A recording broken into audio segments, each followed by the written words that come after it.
Bismillahirrahmanirrahim. Assalamualaikum warahmatullahi wabarakatuh. Alhamdulillah wassalatu wassalamu ala Rasulillah wa ala alihi wa sahbihi wa mawalah wa la hawla wa la quwata illa billahi wa ba'du. Alhamdulillah, di malam hari ini kita bisa duduk kembali di Masjid Nidaul Ilmi Puting Beliung.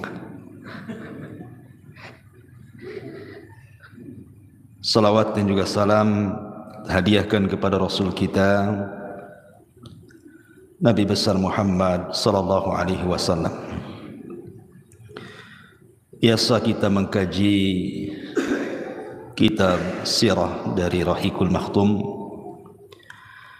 Khusus malam ini kita akan membahas tentang beberapa dosa yang dianggap remeh manusia, bahkan tidak disadari bahwa itu sebuah dosa. Dari ucapan-ucapan manusia yang sadar ataupun tidak terkadang terlontar. Dan ini banyak di masyarakat sehingga kita harus luruskan. Karena dosa lisan itu berbeda dengan dosa-dosa yang lainnya. Kata Nabi sallallahu alaihi wasallam, "Ma aktsaru ma yudkhilun nara al-fam wal faraj." Dua lubang yang menjadikan kebanyakan orang masuk neraka itu adalah lisan dan kemaluan. Sampai-sampai dosa lisan ini Allah Subhanahu wa taala mengutus dua malaikatnya untuk mencatat. Allah Subhanahu wa taala berfirman, "Ma yalfidu min qaulin illa ladaihi raqibun atid."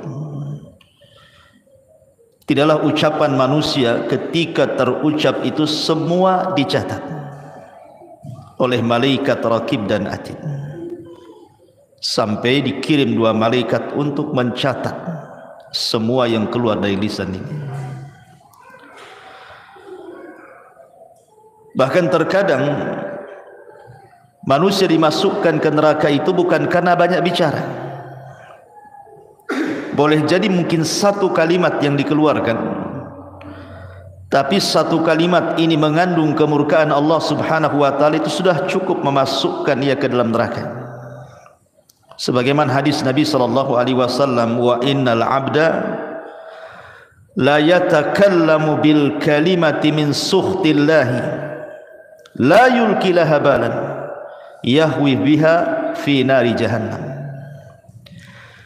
Sungguh ada seorang hamba, kata Rasul, mengucapkan satu kalimat. Lihat, bahasa Rasul satu kalimat, bukan berkalimat-kalimat. Tapi dalam satu kalimat ini terkandung kemurkaan Allah. Hebatnya dia ucapkan tanpa sadar, bukan dengan kesadaran dia ucapkan, tanpa sadar pula dia ucapkan. Maka dampaknya cukup melemparkan orang ini ke dalam jahanam. Wajar kalau Nabi SAW mengatakan kepada Mu'ad, "Thaqilatka ummuka ya Mu'ad, wa hal yakubbun nas fi nari ala wujuhihim aw ala manakhirihim illa hasaidu alsinatihim." Celaka dirimu hai Mu'ad,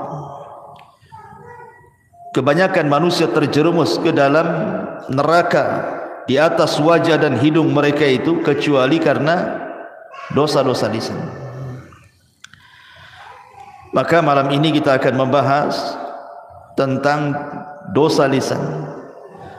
Kalimat-kalimat yang biasa diucapkan manusia padahal di dalamnya ada kemurkaan Allah Subhanahu wa taala. Apa saja kalimat-kalimat itu?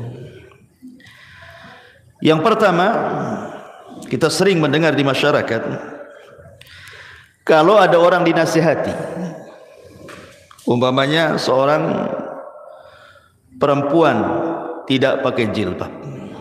Dinasihati, pakailah jilbab, tutup aurat, berdosa. Apa katanya? Yang penting hatinya. Sering ngomong gitu kan? Yang penting kan hatinya, Ustaz katanya. Gitu.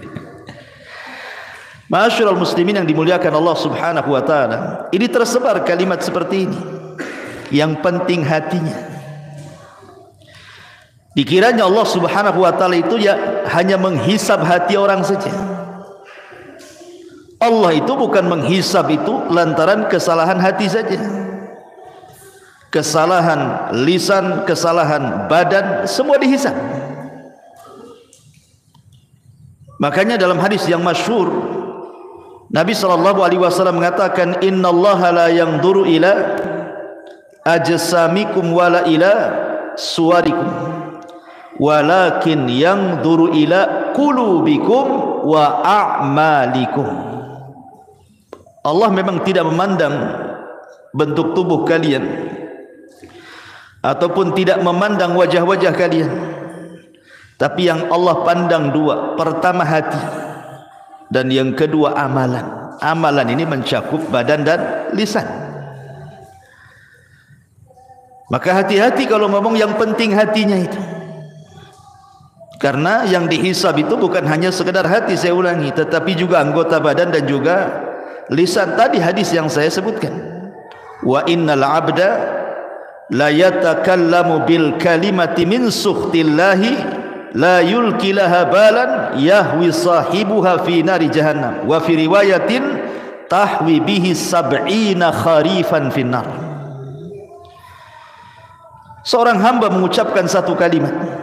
Kalimat pakai apa? Pakai hati, pakai lisan. Kalimat itu dia ucapkan tanpa sadar. Rupanya kalimat itu mengandung kemurkaan Allah Azza wa Jal, cukup memasukkan dia ke dalam jahannam. Dalam riwayat dilemparkan ke dalam neraka jahanam sedalam 70 tahun. Maka hati-hati ngomong seperti itu. Yang penting hatinya.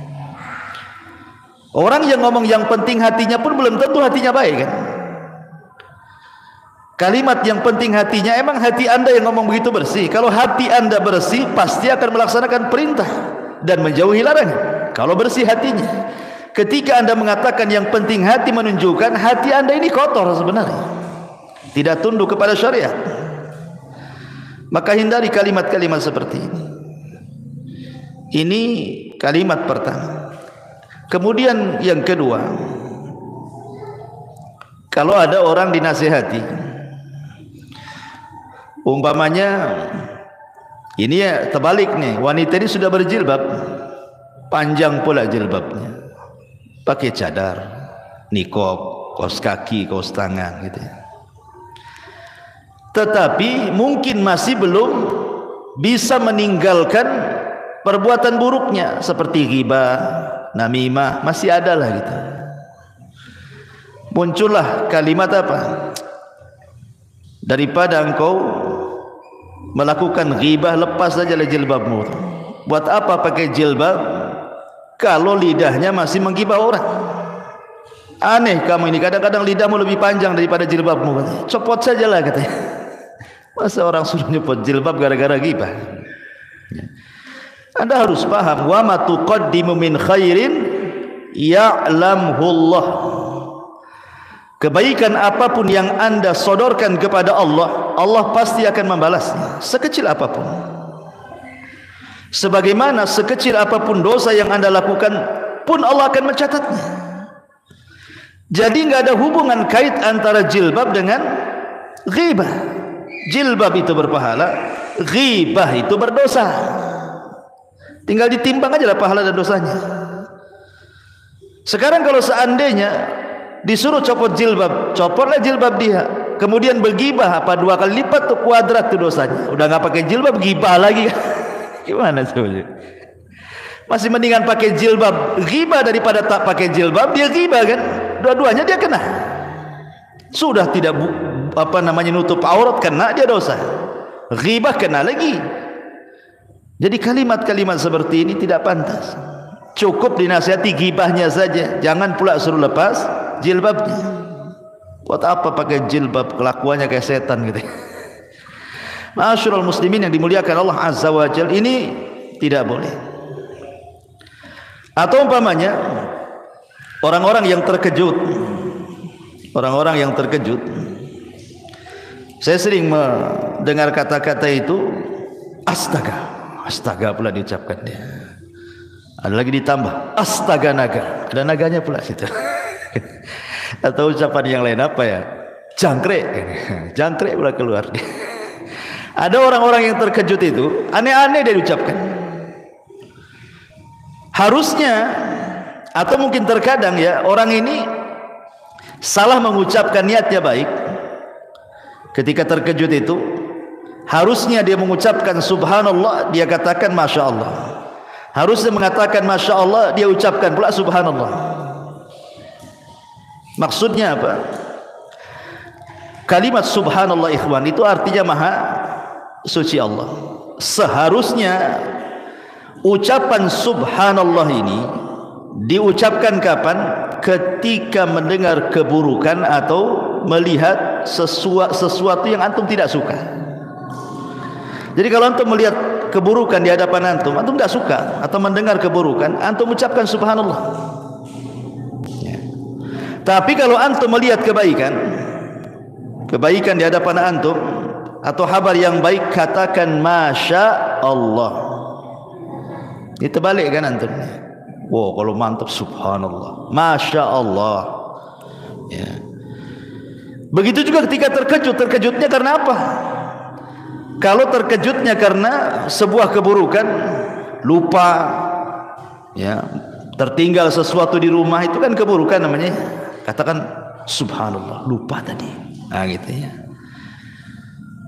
Atau umpamanya antum ngutangi orang, nggak bayar-bayar, udah lupa dengan dia, tahu-tahu bawa uang 1 koper, nih saya bayar, kan senang tuh, masya Allah. Gitu. Jadi terkejutnya itu jangan pakai bahasa-bahasa lain ya. Bahasa-bahasa terkadang naudzubillah, saya pernah mendengar orang-orang awam itu kalau terkejut pula bahasa-bahasa jorok yang dikeluarkan. Bahasa-bahasa jorok yang dikeluarkan ini akan dihisab pada hari kiamat. Jangan ya, walaupun astaga, astaga ini apa? Bahasa apa astaga? Bahasa apa astaga? Hah? Tahu bahasa apa? Bahasa Melayu kan? Enggak ya? Mungkin astagfirullah disingkat jadi astaga gitu ya. Maksudnya astagfirullah disingkat jadi astaga gitu. Masya Allah ya. Ma'asyiral muslimin yang dimuliakan Allah Azza wa Jalla. Atau mungkin bahasanya halus ikhwan. Bahasanya halus. Tapi hakikatnya di dalamnya tidak layak diucapkan. Contoh umpamanya, ada orang melihat musibah, orang terkena musibah ya. Mungkin kemalangan, mungkin anaknya mati, keluarganya ada yang mati gitu, pokoknya musibah lah. Dan kita kasihan dengan dia, karena melihat musibah yang dideritanya, kita kasihan pula sama dia. Akhirnya dia ngomong gimana coba? Nggak layak orang seperti itu dapat musibah tuh. Kasihan katanya. Nggak boleh kawan ngomong seperti ini. Layak tidak layak dalam mendapatkan musibah itu Allah yang menentukan. Antum kira apa semua musibah itu jelek? Tidak. Terkadang musibah itu untuk mengangkat derajat. Karena Nabi SAW yang mengatakan dalam hadis, ma yusibul mu'min min syaukatin wa ma fawqaha illa rafa'ahu Allah. Tidaklah sebuah musibah menimpa seorang mukmin, apakah tertusuk duri atau mungkin di atas itu, terkadang Allah sengaja mengangkat derajatnya. Maka dulu ada orang soleh, dia tidak punya anak kecuali satu. Orang soleh ini tidak punya anak kecuali satu, dan dia sangat mencintai anaknya. Jadi Allah takdirkan anaknya meninggal, kemudian dikebumikan ke pekuburan. Jadi murid-muridnya orang saleh ini tiba-tiba berteriak dan mengatakan, ya Rabb, kenapa mesti anak guru kami yang saleh ini yang meninggal, kenapa enggak kami saja, katanya. Kenapa enggak kami saja? Maka orang saleh ini marah dan mengatakan, apa yang kalian katakan? Kalian itu sudah menentang Al-Quran. Kemudian dia membacakan ayat di dalam surah Al-Baqarah, wa ma min musibatin innalillahi, itu gimana ayatnya? Alladzina idza asabahum musibatun qalu innalillahi wa inna ilaihi rajiun. Harusnya kalian mengucapkan innalillahi wa inna ilaihi rajiun, bukan mengucapkan seperti itu. Kenapa enggak aku saja? Kenapa mesti dia, kan? Kalimat seperti ini, ikhwan, ada kalimat halus, seolah-olah orang ini menuduh Allah Subhanahu wa taala apa? Zalim. Menuduh secara tidak langsung, mengatakan Allah zalim sama orang itu. Allah tidak zalim. Ketika Allah Subhanahu wa taala menimpakan musibahnya kepada seseorang, imma Allah sedang mengangkat derajatnya, atau imma Allah sedang menyadarkannya. Allah tegur dia supaya dia jangan terus bermaksiat, ditegur supaya sadar. Antum bilang kasihan, orang sedang diangkat derajatnya, kok antum bilang kasihan pula? Maka kalimat seperti itu tidak boleh. Atau mungkin sebaliknya, mungkin menurut mata kita orang itu tidak layaklah sukses, atau mungkin fisiknya cacat, tapi Allah Subhanahu wa taala bentang rizkinya, kaya dia, ya, usahanya masih bentang tikar aja, pokoknya berhasil. Tiba-tiba kita nyeletuk, masa orang kayak gitu kok bisa kaya, kata. Coba, masa orang kayak gitu? Nggak boleh. Karena Allah Subhanahu wa taala qasama akhlaqakum kama qasama arzaqakum. Allah itu sudah membagi akhlak kalian sebagaimana Allah membagi rizki-rizki kalian. Enggak boleh kita mengucapkan kalimat seperti itu. Karena langsung ataupun tidak, sadar ataupun tidak, Anda sudah menganggap Allah jahil. Mungkin Allah jahil, Allah bodoh, ya, suka-suka dia ngasih gitu.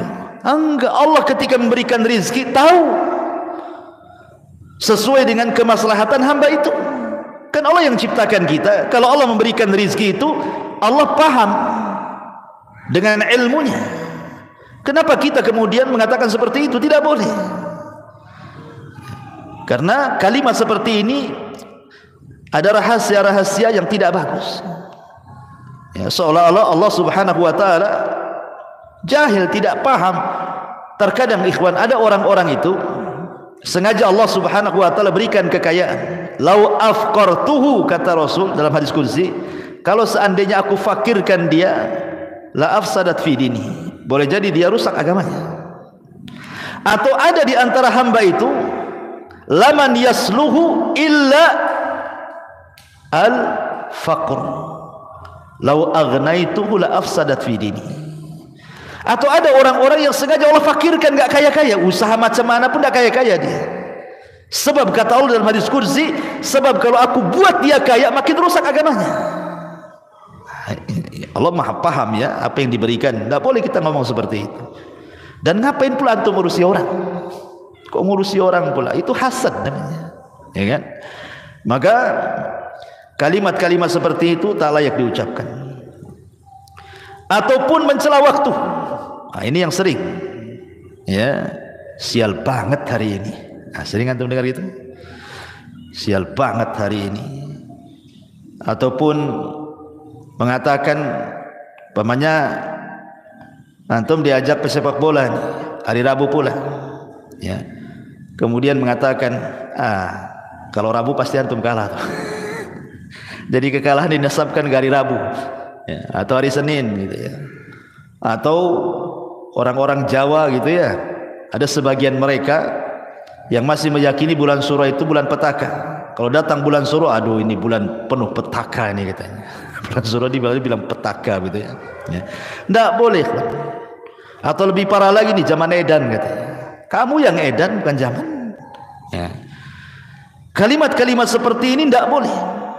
Kenapa demikian? Imam Syafi'i rahimahullahu ta'ala mengatakan, naibuz zaman wal aibu fina wama lizaina atau wama lizamanina aibun siwana. Kata Imam Syafi'i, naibuz zamana wal aibu fina wama lizamanina aibun siwana. Kata Imam Syafi'i rahimahullahu ta'ala, kita mencela zaman, waktu, sedangkan yang tercela adalah kita. Tidak ada aib bagi zaman selain aib yang datang dari kita. Tidak boleh kita mengatakan zaman edan. Zaman itu enggak edan sejak zaman dulu, sejak terbit matahari dulu sampai terbenam, sampai hari ini begitu-begitu saja. Hari berlalu datang, minggu pergi datang, bulan entah kemana datang, tahun, semua sama dari dulu sejak Adam sampai sekarang. Ya gini-gini saja waktu. Cuman ada yang makin ke sini, maksud mendekatkan kiamat, maka makin dipercepat waktu itu. Hanya itu saja. Tapi kalau kita celah zaman dengan mengatakan seperti itu, ini sial banget ini hari ini. Ini tidak boleh, karena langsung ataupun tidak Anda sedang mencela yang menciptakan zaman, yang membolak-balikan zaman. Kata Rasul, la tasubbu dahra fa inna ma ana dahrun. Jangan kalian cela waktu. Aku yang membolak-balikan waktu, kata Allah. Jadi mencela waktu itu sama dengan mencela yang membolak-balikannya siapa? Allah. Allah antum celah. Ya. Ma'asyiral muslimin yang dimuliakan Allah Azza wa Jalla. Walaupun dalam hal ini ulama membagi tentang hukum mencela waktu ini. Kalau maksudnya sekedar memberikan kabar saja, lil khabar saja. Pamannya memang hari ini panas luar biasa, panas sekali. Kemudian kita katakan, aduh, lelah kali hari ini. Ya, lelah kali hari ini karena panas. Itu tidak apa-apa. Karena sifatnya khabar, menghabarkan. Tidak ada celahan di sini. Ya. Yang tidak boleh itu kalau seandainya kita mencela, sial kali hari ini, itu mencela. Edan kali zaman ini, itu mencela namanya. Itu tak boleh. Atau yang ketiga bisa jatuh kepada syirkul akbar. Kalau yang tadi mencela zaman bisa saja masuk kepada syirkul asghar atau haram. Tapi kalau dia mencela zaman atau meyakini zaman itulah yang membawa petaka, maka ini bisa syirkul akbar, karena zaman itu tidak bisa apa-apa oleh yang putar. Ya. Menasabkan peristiwa kepada zaman itu salah. Ini juga diantara ucapan yang sering diucapkan manusia. Atau umpamanya berandai-andai. Di masyarakat kan suka tuh ngomong berandai-andai itu. Tapi bukan untuk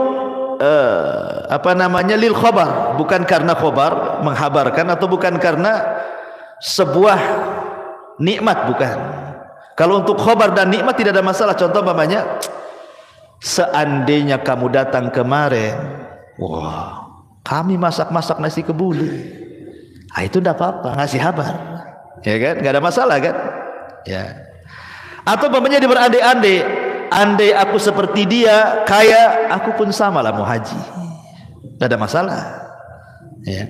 Tapi kalau andai-andainya itu sudah nyerepet takdir, cobalah anakku nggak keluar hari ini, nggak ketabraklah dia.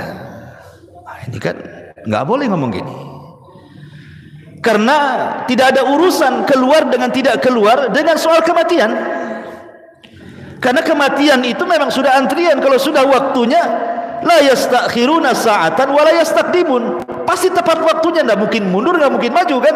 Walaupun anak Anda enggak keluar, pasti mati. Entah kepleset, entah apa di rumah kan. Jadi enggak ada urusan kematian dengan keluar atau tidak keluarnya. Maka mengandai-andai seperti ini tidak boleh. Atau juga yang tidak sadar kadang-kadang mengatakan umpamanya, kalau bukan karena dokter ini, anak saya mungkin lewat lah. Bayangkan, Allah tidak disisakan, Allah kemana? Kenapa mesti dokter itu yang seolah-olah mengobati anak? Gila, kemana Allah? Padahal Allah mengatakan, wa idza maridtu fahuwa yashfin. Kata Ibrahim, kalau aku sakit Allah yang menyembuhkan. Walaupun maksudnya sebenarnya dia yakin Allah yang menyembuhkan, lewat perantara dokter, tapi kata-katanya itu yang masalah itu syirkul asghar namanya, tidak boleh. Apalagi kalau diyakini dokter itu yang menyembuhkan, syirik besar lagi dia. Nah, ini kalimat andai-andai ini bahaya. Andai saya hendak ke sana, tentu nggak akan terjadi seperti ini. Coba saya tadi jalan pulang nggak lewat sini, nggak jatuhlah sini lubang. Nah, itu kan andai-andai kayak gini bahaya. Ya. Andai dulu aku tak nikah sama kamu, tapi nikah sama dia, udah sakinah mawaddah saya. Nggak boleh ngomong kayak gitu. Ya, itu sudah takdir Allah Azza wa Jalla. Terima antum. Karena Nabi Shallallahu Alaihi Wasallam yang mengatakan dalam hadis Nabi Shallallahu Alaihi Wasallam, ihris ala ma yanfa'u wasta'in billah wala ta'jas wa in asabaka syai'un fala taqul law fa'altu kadza lakana kadza fa inna law taftahu amal syaitan. Kata Nabi SAW, semangatlah untuk mencari yang manfaat untuk kamu, tambatkan pertolongan kepada Allah, jangan lemah. Tapi kalau menimpa musibah kepadamu, jangan berandai-andai dengan mengatakan lau seandainya, andai kata, bila mana, ya kurang lebih itu kalimat-kalimat seperti itu. Kalau aku tidak melakukan andai kata aku tidak begini, tentu tidak begitu. Andai kata aku begini, tentu begitu. Nah, itu tidak bisa. Karena andai-andai ini adalah pintu daripada pintu setan. Lalu apa yang harus diucapkan? Walakin kul qaddarallah wa masya'a fa'al. Katakan takdir Allah semua. Nah, ini menyangkut takdir masalahnya. Sudah katakanlah ini sudah qadar Allah, selesai. Tenang. Sebab kalau kita sandarkan semua kepada takdir, hilang kesedihan di dada. Tapi kalau dikaitkan dengan andai-andai, makin sakit hati. Andai anak saya nggak keluar, nggak mati, ya udah sakit lah dia, nggak berhenti itu nangis sampai berapa hari itu. Tapi kalau antum katakan semua sudah takdir, selesai dadan, lapang semua. Oh, anak saya mati sudah ditakdirkan 500 tahun sebelum Allah menciptakan langit dan bumi, selesai. Ya kan? Jadi kalimat-kalimat seperti ini hati-hati, andai-andai ini, ya. Atau mencela penyakit, aduh, sial kali penyakit ini, lama kali sembuh. Kan itu kan ada tuh orang kayak gitu. Ya. Saking lamanya sembuh penyakit, dicela-celanya penyakit itu. Di zaman Rasul ada seorang wanita namanya Ummu Sa'id. Sakit kepala, diikat kepalanya. Karena zaman itu belum ada Paramek. Sekarang sakit kepala minum Paramek, Bodrek atau apa gitu. Diikat zaman dulu tuh. Jadi Nabi SAW heran, malaka ya Ummu Sa'id, ada apa ikat-ikat itu kepalamu itu, kata Rasul itu, kata Sa'id, al-humma la barakatallah fiha, katanya. Ya Rasul, semoga tidak diberkahi penyakit demam ini, katanya. Dicelah. Kata Rasulullah, la tasubbil humma, jangan kau celah penyakit wahai Ummu Sa'id. Terkadang penyakit itu apa? Yadhabul khotoya, bisa menghilangkan kesalahan. Demam itu bisa menghilangkan kesalahan kita. Ya. Jangan mencela penyakit, sabar.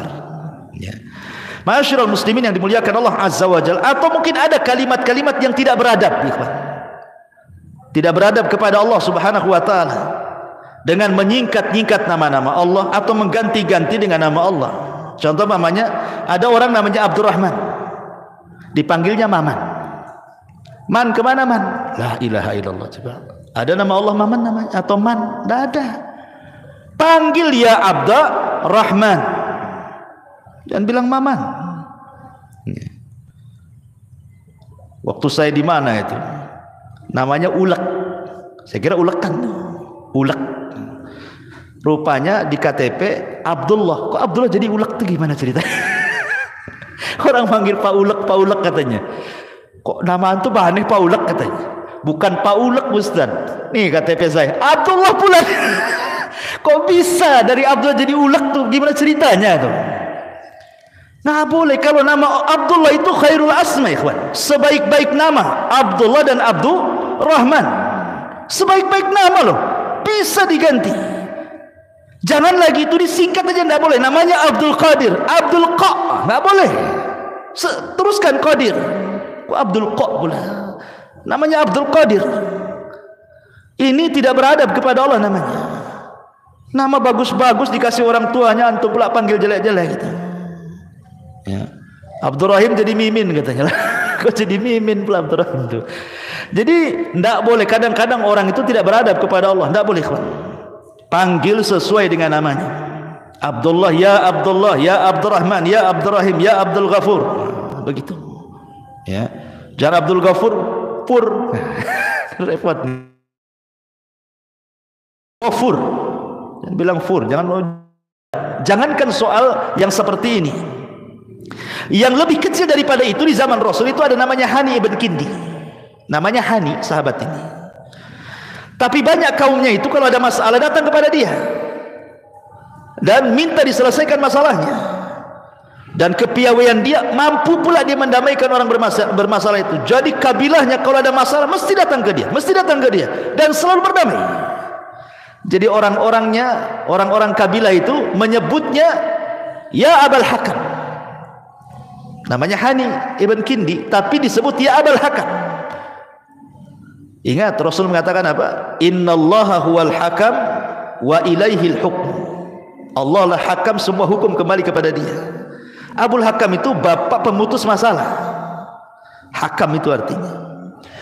Maka suatu ketika berjumpa dengan Rasulullah, bercerita oleh dia, Rasul, kaumku apabila berselisih mereka datang kepadaku, aku pun berhukum dan mereka pun ridho dua-duanya. Maka orang-orang menyebutnya Abul Hakam. Kata Rasul, apakah kamu punya anak? Ya, punya anak. Berapa? 3. Laki-laki, semua laki-laki. Siapa namanya? Pertama Syureh, yang kedua Muslim, yang ketiga Abdullah. Kata Rasul, anta Abu Syureh, bukan Abul Hakam.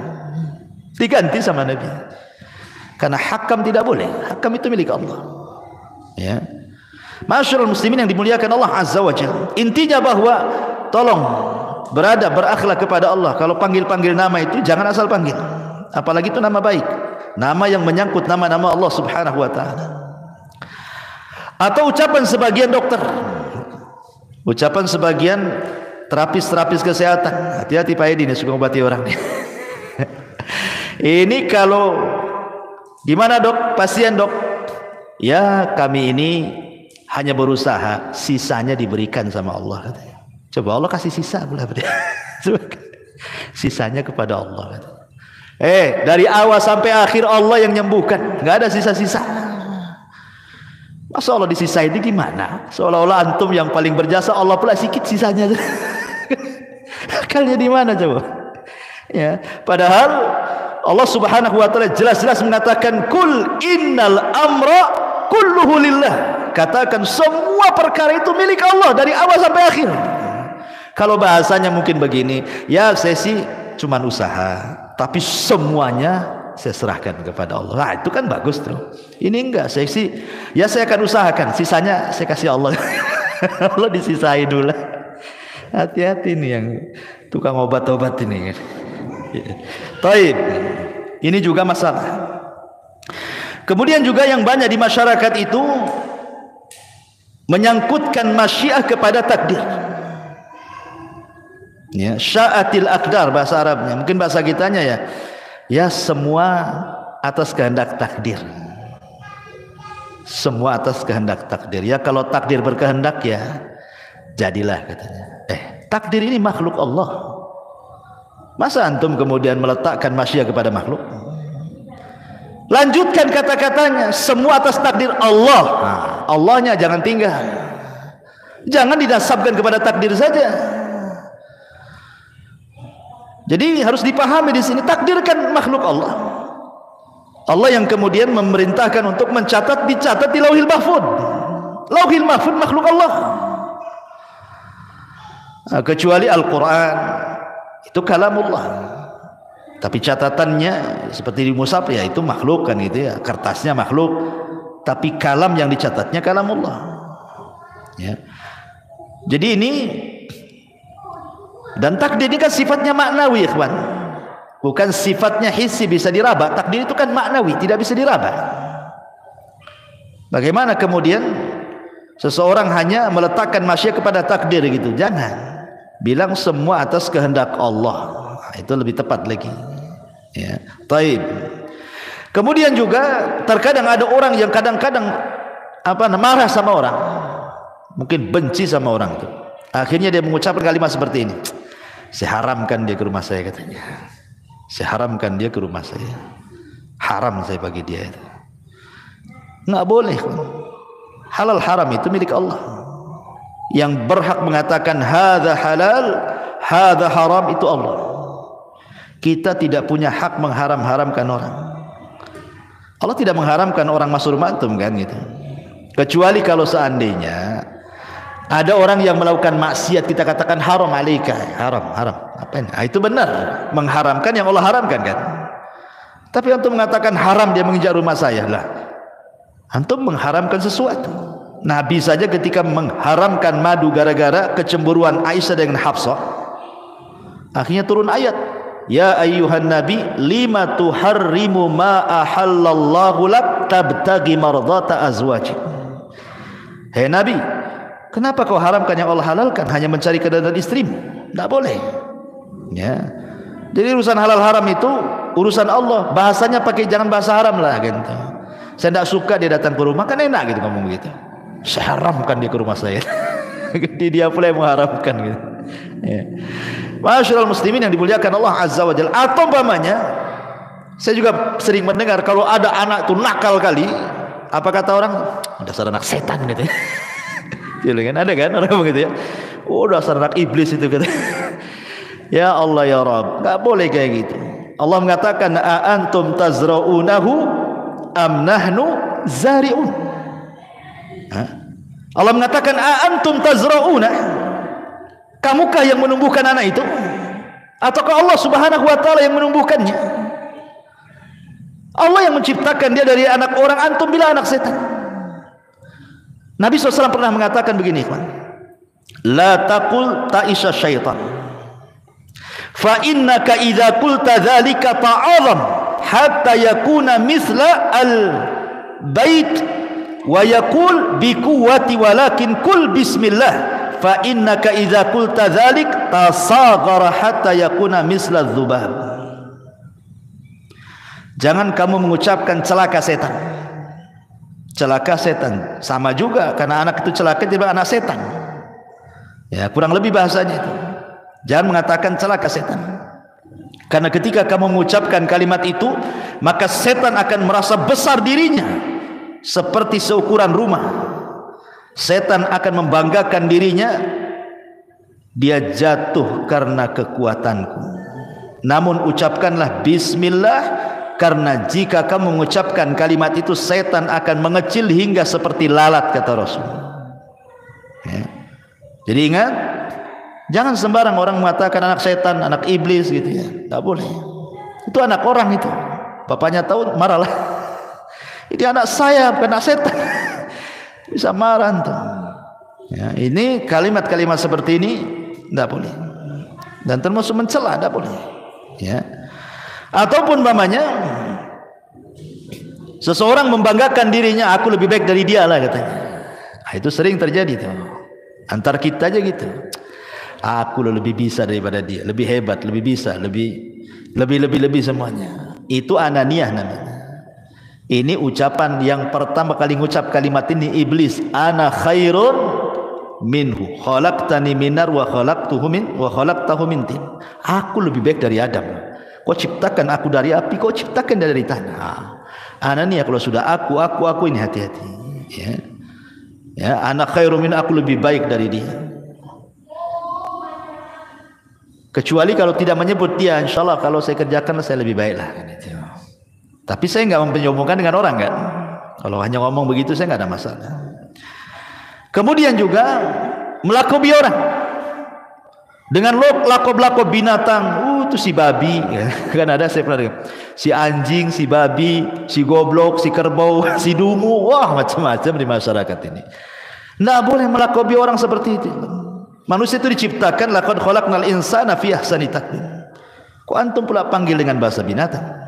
Ya ayyuhalladzina amanu la yaskhar qaumun min qaumin asa an yakunu khairan minhum wala nisa min nisa'i asa an yakuna khairan minhunna wala talmizu anfusakum wala tanabazu bil alqab bi'sal ismul fusuku ba'dal iman. Wahai orang-orang yang beriman, janganlah satu kaum mengolok-olok kaum yang lainnya. Boleh jadi mereka ini para olok-olok jauh lebih baik daripada mereka yang mengolok-olok, dan jangan pula perempuan-perempuan mengolok-olok perempuan yang lain. Boleh jadi perempuan yang diolok-olok lebih baik daripada yang mengolok-olok, dan jangan pula kalian saling mencelah dan memberikan lakob-lakob buruk sama orang. Nggak boleh. Ini kan kasar ya, si anjing, si babi, si dungu, si goblok, si ya Allah ya, ngeri itu kalimat-kalimat itu.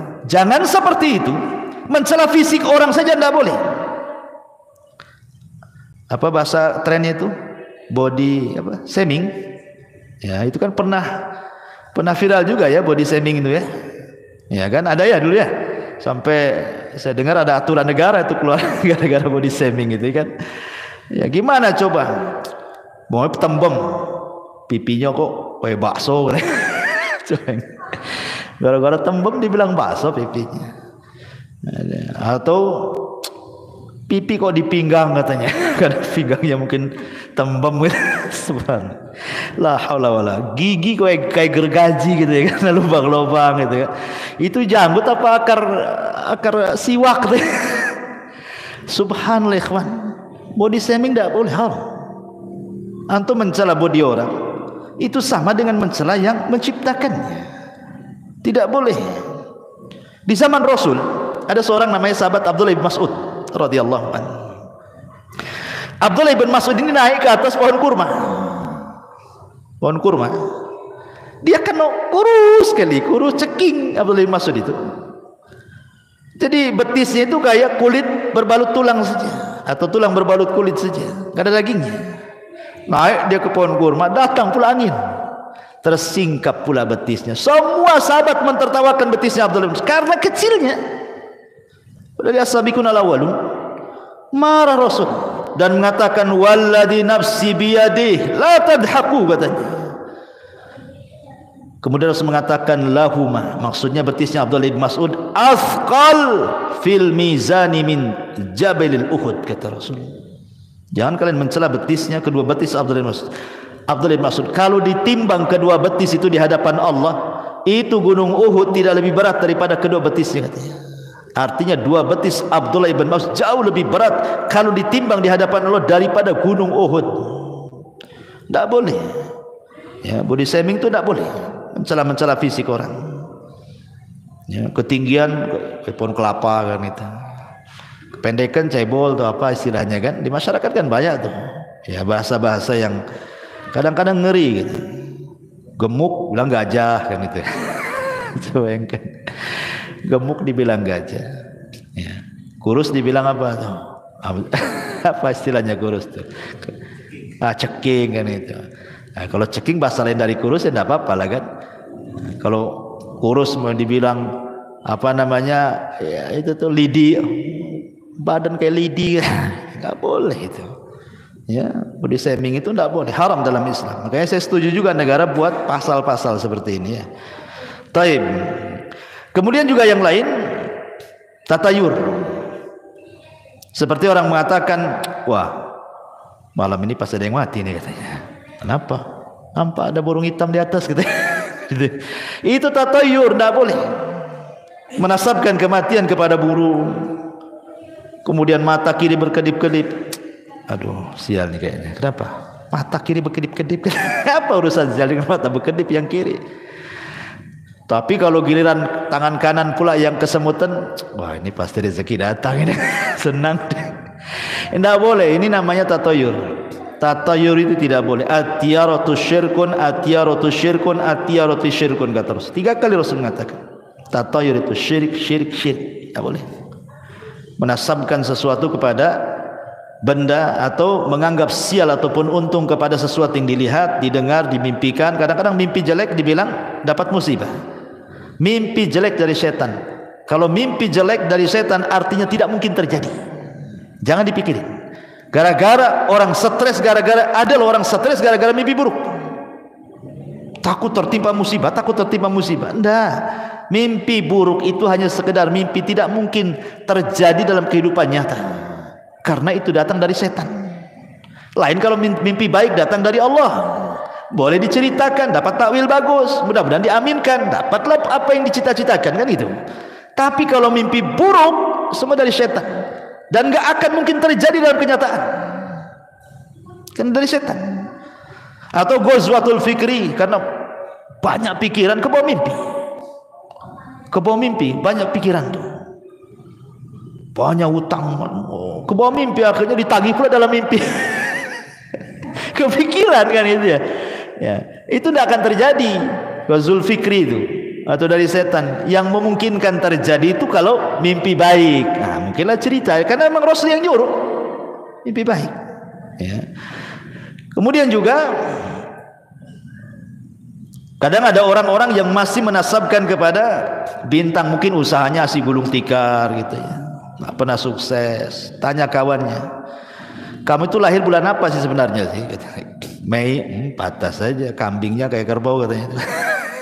Kambing domba tuh katanya. Bintang apa tuh? Ya. Atau mungkin orang cerewet kali itu, jangan kamu lahir nih bintang kalajengking nih, suka nyengat orang. Itu ya, nggak bisa antum ngomong kayak gitu dikait-kaitkan dengan bintang, karena ini nggak boleh, ini nujum. Nabi SAW mengatakan, man iktabasa ilman minan nujum faqad iktabasa syu'batan minas sihri zada ma zada, kata Rasul. Siapa yang memperdalam ilmu perbintangan, maksudnya ilmu taksir bukan tasir. Kalau tasir tidak apa-apa kayak digunakan BMKG, tapi kalau taksir, bahwa bintang memberikan pengaruh kepada peristiwa bumi, itu yang tak boleh. Siapa yang mempelajari ilmu perbintangan untuk ilmu taksir, maka dia sama dengan mempelajari sihir. Makin dalam makin kufur dia. Hati-hati. Ya, ini walaupun ngomong-ngomong kayak gini tetap tidak boleh. Bercanda Ustaz tetap tidak boleh.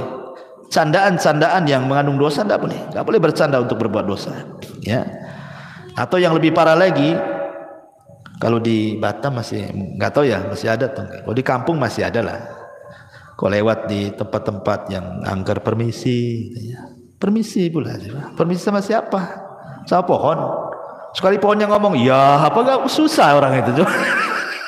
Pohonnya ngomong, ya katanya, apa nggak stres itu? Ya, nggak boleh kalimat seperti itu, permisi. Kadang ada juga yang nanya sama saya, kadang-kadang nggak pakai permisi Ustaz kalau naik motor itu, pakai klakson, tit katanya, pakai klakson. Coba kalau jinnya lagi tidur antum klakson, nggak bangun dia. Hei, nggak boleh, man. Ya. Kalimat-kalimat seperti ini tidak boleh, karena disebutkan dalam sebuah hadis dari Khawlah binti Hakim radhiyallahu an. Jadi dia pernah mendengar Nabi mengatakan, man nazala manzilan thumma qala a'udzu bikalimatillahi tammati min syarri ma khalaq.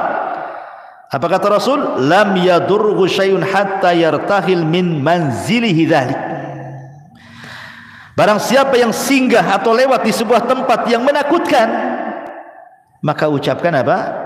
A'udzu bikalimatillahi tammati min syarri ma khalaq. Cukup kalimat ini yang diucapkan, maka tidak ada yang memadaratkan kamu sampai kau pergi dari tempat itu.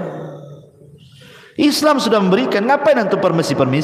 Permisi ini memang sebuah kesopanan bagi manusia. Misi Pak, sopan, bagus. Tapi kalau diberikan sama jin itu enggak boleh sopan-sopan sama mereka. Permisi, oh makin senang iblisnya. Ya. Jadi enggak boleh. Bahkan kalau seandainya antum baru beli rumah itu lama enggak ditempati. Abdullah ibn Umar radhiyallahu an mengatakan, idza dakhala al-baita ghairal maskuni falyakul assalamu alaina wa ala ibadillahi salihin. Apa kata Rasul, kata Abdullah bin Umar, jika seseorang masuk di rumah yang tidak berpenghuni, sudah lama ini nggak ditempati, antum pulang kampung banyak lama nggak ditempati, itu 2-3 bulan di kampung baru datang kan rumah lama nggak ditempati, maka ucapkan assalamu alaina wa ala ibadi as-salihin, salam bagi diri kami dan salam bagi hamba-hamba Allah yang saleh. Maksudnya boleh jadi ada jin-jin muslim dalam rumah kita ini yang menjawab salam. Jin-jin muslim, dan jin muslim gak akan mengganggu kita.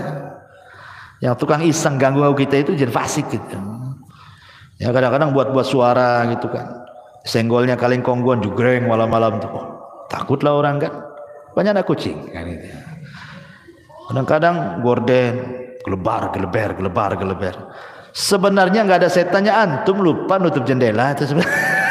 Angin masuk, gelebar. Ini sudah ikut-ikut merinding. Ada apa gorden digugur gerak-gerak gitu ya kan? Ya, ikhwan, atau mungkin suara angin. Memang setan itu akan masuk dalam semua media, entah angin, entah suara, entah bayangan. Memang sengaja nakut-nakuti kita sebenarnya.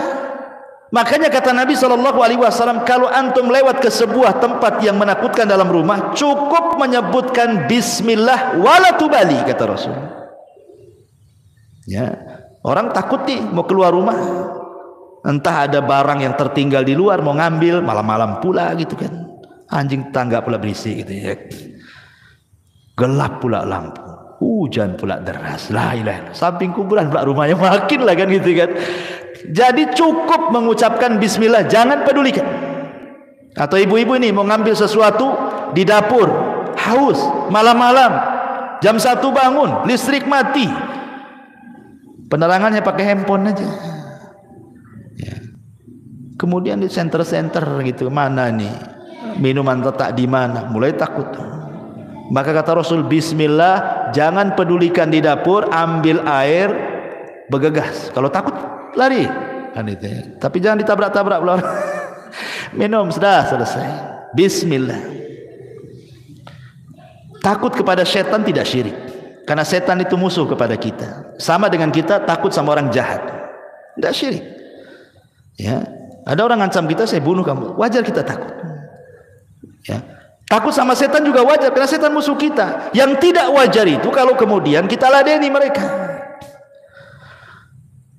Browsing dia, setan takut sama bawang gantung katanya. Gantunglah semua bawang di pintu, sama garam disebarlah, habislah debu dapur. Ikhwan, sayang kan? Itu apa coba? Atau teriak-teriak, hei siapa di dapur?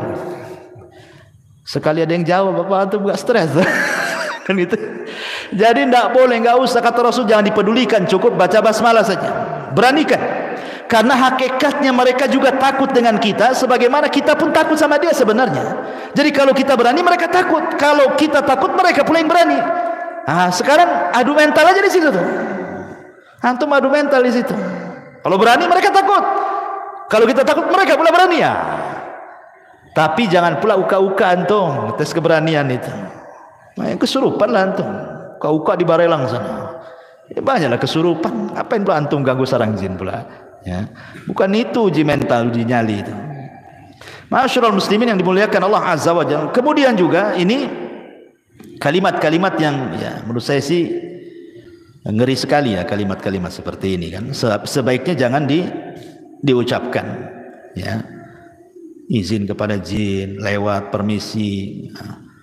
Ya, maka itu dilarang dalam Islam, karena bagaimanapun bagi seorang yang muwahhid tidak pantas takut kepada setan.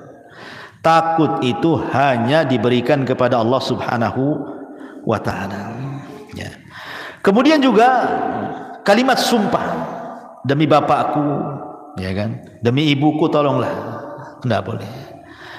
Bersumpah kepada selain Allah, apakah kepada ibu bapak kita, dilarang dalam Al-Qur'an. Allah mengatakan di dalam Al-Qur'anul Karim, ala innallaha, dalam sebuah hadis, dalam sebuah hadis yang dikeluarkan Bukhari dan Muslim, Nabi mengatakan, innallaha yanhaakum an takhlifu bi abaikum, faman kana halifan falyakhlif billahi aw liyasmut. Kata Nabi, Allah melarang kalian untuk bersumpah kepada bapak moyang kalian atau kepada bapak-bapak kalian. Kalau hendak bersumpah, maka bersumpahlah kepada Allah. Demi Allah, jangan demi bapakku, demi ibuku, nggak boleh. Ustaz, demi cintaku padamu gimana? Ya. Kalau itu jadi sumpah, tidak boleh. Kalau itu maksudnya sumpah. Demi cintaku lo dimaksudkan sumpah, tidak boleh. Syirik asghar tidak boleh. Karena Rasul mengatakan falyahlib billahi aw liyasmut. Bersumpah kepada Allah, kalau tidak bisa diam. Kalau tidak bisa diam. Ya. Ini juga hal-hal yang terkadang di masyarakat itu sering kita mendengarnya. Apalagi kawan ya, biasanya yang sering antum dengar apa lagi? Hah? Ada antum dengar istilah-istilah lagi di masyarakat. Ya. Ini yang saya catat aja ya.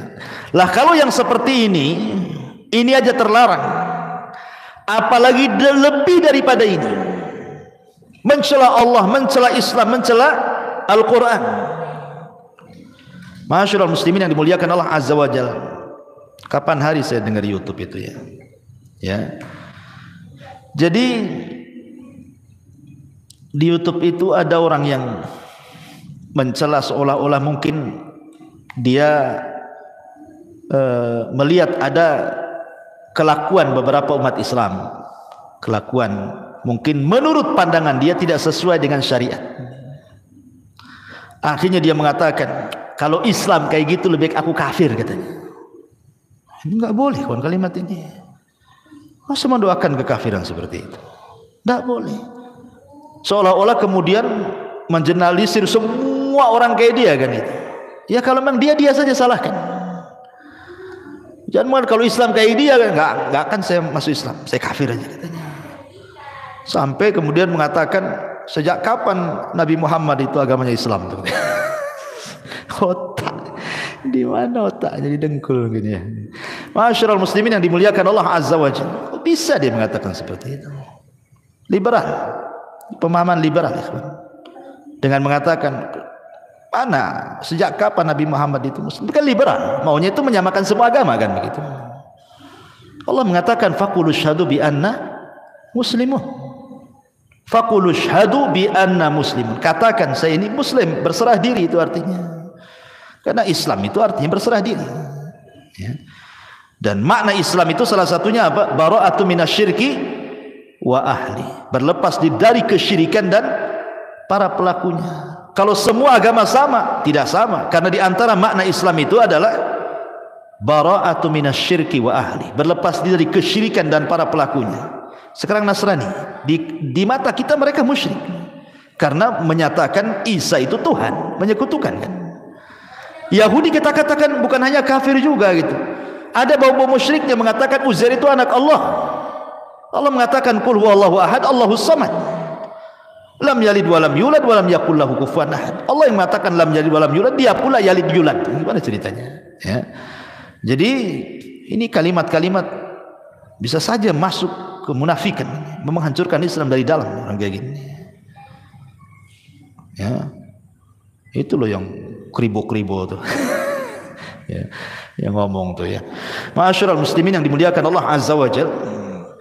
Ataupun seseorang mengaku memiliki nasab kepada Nabi, tetapi sebenarnya tidak ada bukti nasab dia kepada Nabi. Saya ini loh Habib juga loh. Nah, saya Habib, saya ini dari kabilah Asegab atau kabilah apa gitu ya. Nah, biasanya kan hanya ngaku saja, nggak ada buktinya. Maka Nabi SAW mengatakan manidda ila ghairi abi wa huwa ya'lam annahu ghairu abihi fal jannatu alaihi haram, kata Rasulullah. Barang siapa yang mengaku nasabnya kepada selain ayahnya padahal dia tahu dia bukan ayahnya, surga bagi dia haram. Haramkan surga ya. Hati-hati. Jangankan itu, orang berdusta dalam mimpi, dia sebenarnya tidak pernah bermimpi, tapi dia berdusta, saya bermimpi begini, padahal nggak pernah bermimpi. Maka Rasul mengatakan itu sedusta-dustanya kedustaan orang yang berdusta dalam mimpinya. Itu saja nggak boleh. Ya. Apalagi kemudian sampai berdusta atas nama Al-Quran, berdusta atas nama hadis dengan meriwayatkan hadis-hadis palsu. Ini bulan Rajab banyak nih, hati-hati nih. Bulan Rajab ini tidak ada ibadah khusus, tidak sholat malamnya, tidak puasa sunnahnya, tidak baca Qur'annya, tidak ada ibadah khusus. Walaupun semua ibadah diberikan pahala besar, maksudnya ibadah rutinitas yang kita lakukan, tapi kalau dikhususkan itu hadisnya kalau tidak maudhu, dhaif. Dhaif dan maudhu antara itu saja. Kata Syekhul Islam Ibn Taimiyah rahimahullahu taala.